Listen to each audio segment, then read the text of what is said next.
South India shopping mall ప్రముఖ సినీ తార కుమారి శ్రీలీల గారిచే December 12న గొప్ప ప్రారంభం. ఎలక్షన్లు అయిపోయాయి. దాదాపుగా 6 నెలలు దాటింది. 6 నెలలు దాటిన పరిస్థితుల మధ్య మళ్ళీ పార్టీని మనం సమాయత్తం చేసే దిశగా అడుగులు వేస్తూ ఈరోజు అందరం కూడా ఇక్కడ కలుస్తూ ఉన్నాం. ప్రజలందరూ కూడా ఈరోజు నిలదీసే పరిస్థితిలోకి ప్రజలంతా వస్తూ ఉన్నారు.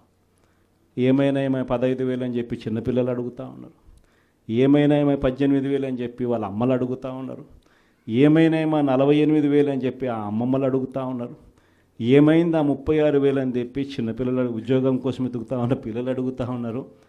ఏమైంది మా 20,000 అని చెప్పి రైతన్నలు అడుగుతూ ఉన్నారు.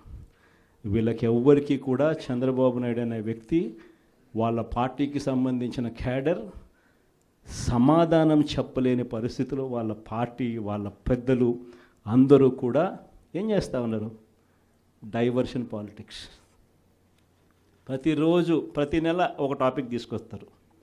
ఏదో ఒక టాపిక్ తీసుకొచ్చి గోబల్స్ ప్రచారంలో భాగంగా ప్రతి ఒక్కడు దాన్ని అందుకుంటారు.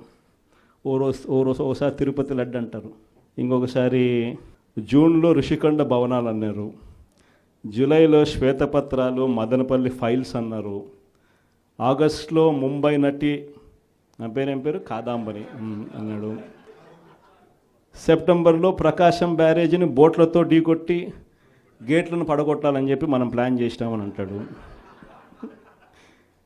అక్టోబర్లో సరే ఇంకా ఎట్టాగ మీరు అంతా చూశారు, నా కుటుంబాన్ని తీసుకొచ్చినాడు. నవంబర్కి వచ్చేసరికి బడ్జెట్పై దృష్టి మళ్లించడానికి 14 లక్షల కోట్ల అప్పులు అని చెప్పి, డిసెంబర్లోకి వచ్చేసరికి ఇప్పుడు కొత్తగా మీరు అంతా మనం చూస్తూ ఉన్నాం రేషన్ బియ్యం అంటానండి. ఇప్పుడు కొత్తగా కనిపిస్తూ ఉందా రేషన్ బియ్యం అని చెప్పి. ఇప్పుడు నాకు నిజంగా ఆశ్చర్యం అనిపిస్తుంది ఆ రేషన్ బియ్యం కథలీలు చెప్తా ఉన్నప్పుడు. ప్రభుత్వంలో ఎవరున్నారు అని, ప్రభుత్వంలో మనం ఉన్నామా, ప్రభుత్వంలో వాళ్ళు ఉన్నారా అని నాకు అర్థం కాల. 7 నెలలు అయిపోయింది, దాదాపుగా 6.5 నెల అయిపోయింది వాళ్ళ ప్రభుత్వం వచ్చి. 6.5 నెల 7 నెలలు అవుతూ ఉంది వాళ్ళ ప్రభుత్వం వచ్చింది. ఎమ్మెల్యేలు వాళ్ళు, మంత్రులు వాళ్ళు, కలెక్టర్లు వాళ్ళు, జాయింట్ కలెక్టర్లు వాళ్ళు, పోలీసులు వాళ్ళు, ఎంఆర్ఓలు వాళ్ళ అధికారులే, చెక్ పోస్టులు వాళ్ళవి, అన్నీ వాళ్ళవే. ఇవన్నీ దాటుకొని మళ్ళీ పోర్టుకు వచ్చింతే పోర్టులో కస్టమ్స్ అధికారులు, పోర్టులో సిఐఎస్ఎఫ్ పోలీసులు, ఇవన్నీ కూడా వీళ్ళు పొత్తులో ఉన్న కేంద్ర ప్రభుత్వం మనుషులు. మరి ఇవన్నీ దాటుకొని ఏదైనా మెటీరియల్ బోటులోకి పోగలుగుతుందా? ఆశ్చర్యం ఏమిటంటే ఈయన పోయిన బోటు పక్క బోటే ఫైనాన్స్ మినిస్టర్, ప్రస్తుత ఫైనాన్స్ మినిస్టర్ పయ్యావుల కేసు వాళ్ళ సొంత వియ్యంకుడిది, శ్రీనివాసరావు గారిని సొంత వియ్యంకుడిది, పట్టాభి రైస్ ఎక్స్పోర్ట్స్. ఆయన ఎక్స్పోర్ట్ చేస్తున్నాడు పక్కన, అదే పోర్ట్లోనే పక్కన. అడిగిపోడు దీంట్లోకి వచ్చి మాట్లాడతాడు. నాకు ఆశ్చర్యం అనిపించింది, అసలు ఏందిరా నాయన ఇది, ఎవరు ప్రభుత్వంలో ఉన్నాము, ఎవడు చేస్తూ ఉన్నాడు అని చెప్పి. వైఎస్ఆర్సీపీలో మన కార్యకర్తలు మనోళ్ళందరూ వ్యవస్థీకృత నేరాలంట. అసలు వ్యవస్థీకృత నేరాలు చేస్తూ ఉండేది ఎవరు? చేస్తూ ఉండేది వాళ్ళు, చేసింది వాళ్ళు, మన మీద ఏళ్ళెత్తి చూపిస్తూ ఉండరు. నిజంగా ఇవన్నీ చూసినప్పుడే అసలు ఎందుకు జరుగుతూ ఉన్నాయి ఇవన్నీ అని చెప్పి చూస్తే, రైస్ ఎక్స్పోర్ట్స్లో ఆంధ్ర రాష్ట్రం, ధాన్యం ఎక్స్పోర్ట్, బియ్యం ఎక్స్పోర్ట్స్లో ఆంధ్ర రాష్ట్రం నెంబర్ 1గా ఇప్పుడు నుంచి కాదు, దశాబ్దాలుగా మనమే నెంబర్ 1.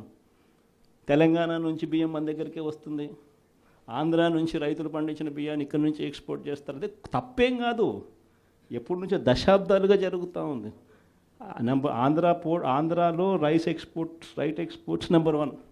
అందులో ఈ పయ్యావుల కేశవ్ వాళ్ళ వియంకుడు, ఈ పట్టాభి రైట్ ఎక్స్పోర్ట్, ఈయన ఆంధ్రాలో నెంబర్ 1. ఇది నిజంగా ఇది కొత్త ఏం కాదు.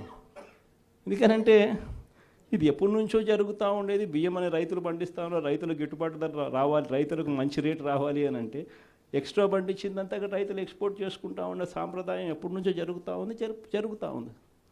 అయితే దీన్ని ఎలా ట్విస్ట్ చేస్తూ ఉన్నారు అనేది ఇప్పుడు ఆశ్చర్యం. మన ప్రభుత్వంలో డీలర్ల వ్యవస్థను మనం పక్కన పెట్టి ఇంటి వద్దకే బియ్యం సప్లై కింద మనం MDUs తీసుకొచ్చి, మొబైల్ డిస్పెన్సింగ్ యూనిట్లను తీసుకొచ్చి ఇంటి వద్దకే బియ్యం సప్లై తీసుకుపోయినాం. మొట్టమొదటిసారిగా మనం బియ్యం క్వాలిటీని పెంచినాం. మధ్యస్థు సన్నకార బియ్యం ప్రమోట్ చేసినాం, ఇవ్వడం, స్వర్ణ బియ్యం మీద తీసుకొచ్చి సాటెక్స్ చేసి 800 కోట్ల సంవత్సరానికి అదనపుగా ఖర్చు పెట్టి బియ్యంలో నూకల శాతం తగ్గించి సాటెక్స్ చేసి ప్రజలకు మంచి బియ్యం, తినగలిగిన బియ్యం ఇస్తే వాళ్ళు ఎదురు అమ్ముకునే పరిస్థితి ఉండదు అని చెప్పి దానికి ఫుల్ స్టాప్ పెట్టే కార్యక్రమం చేసింది ఎప్పుడైనా జరిగిందని అంటే అది ఒక్క వైఎస్ఆర్సీపీ ప్రభుత్వ హయాంలోనే జరిగింది. సుమన్ టీవీలో మీ పర్సనల్ అండ్ బిజినెస్ ప్రమోషన్స్ కోసం కింది నెంబర్కి కాంటాక్ట్ చేయండి.